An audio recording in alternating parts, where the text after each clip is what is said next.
বাবাইয়ের জন্য চিংড়ি মাছের রেসিপি বানাচ্ছি।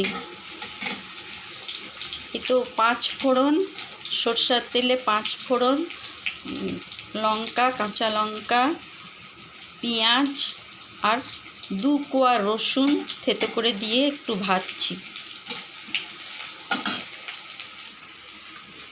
এবারে এই যে নুন আর হলুদ দিয়ে মাখানো চিংড়ি মাছটা দিয়ে দিলাম।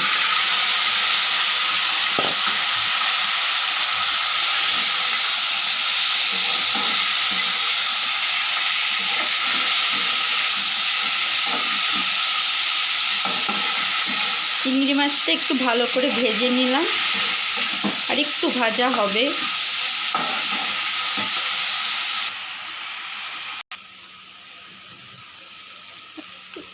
সামান্য সর্ষের তেল আর একটু দিচ্ছি, তেলটা একটু কম কম মনে হচ্ছে।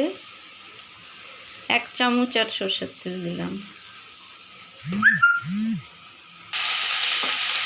এবারে টমেটো, গ্রেট করা টমেটো বা টমেটো পিউরি, আমি টমেটোটাকে গ্রেট করে নিয়েছি, ওইটা দিয়ে দিলাম। তারপরে নুন, পরিমাণ মতন নুন, তোর বেশি ঝোল হবে না সেই রকম কম করে নুন দিলাম। মাছটা যখন বেছে রেখেছিলাম তাতেও একটু নুন হলুদ দিয়েছি, এখন আর একবার একটু নুন হলুদ, একদম কম হলুদ।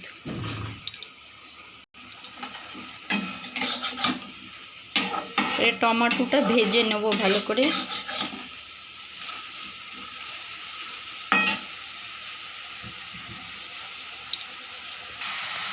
এবারে সামান্য চিনি।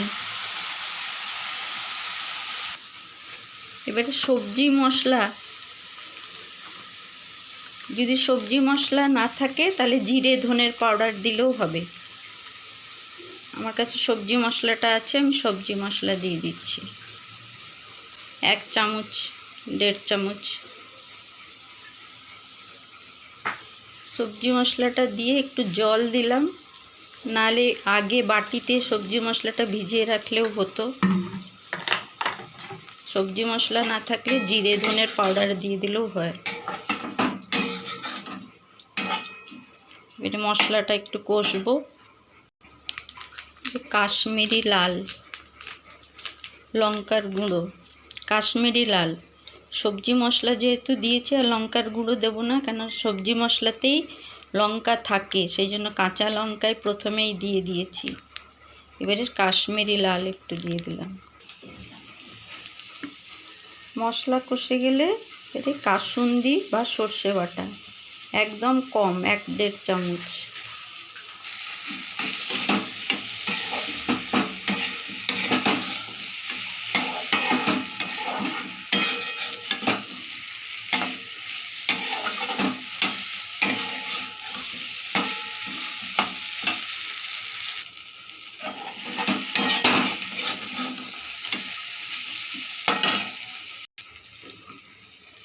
উষুম জল,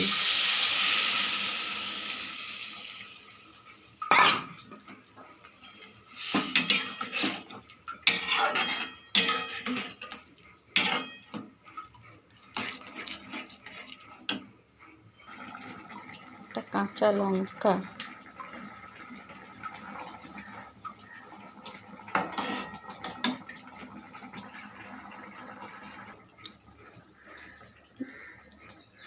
ধনে পাতা থাকলে ধনে পাতা দিন, আমি ধনে পাতা না দিয়ে কসুরি মেথি।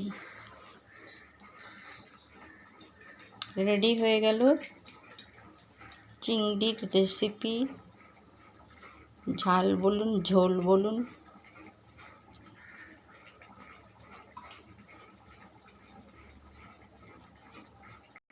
ঠান্ডা হলে আর একটু গাঢ় হয়ে যাবে, এবারে নামিয়ে দেবো।